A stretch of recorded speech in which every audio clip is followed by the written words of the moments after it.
Hello guys, so meron tayo ditong motor windings. Ang kanyang problema ay pumutok yung kanyang thermal fuse. So ito yung kanyang pinaka thermal fuse, ito. So pumutok yan dahil sa overuse ng kanyang electric fan. So check natin. So pakita ko sa inyo, kailangan meron tayong analog tester, nakaset siya dito sa ×1. Okay guys, so calibrate natin, pumapalo yung ating tester. Ito yung dalawang connection ng ating thermal fuse. So hindi siya pumapalo, so ibig sabihin defective na yung ating thermal fuse. So kailangan na natin siyang palitan.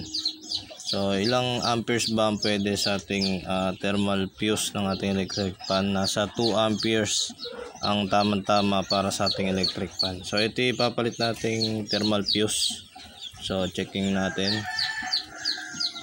Ayun, nakita niya pumapalo. So ibig sabihin itong thermal fuse na to good. Ito yung ipapalit natin dito sa lumang thermal fuse.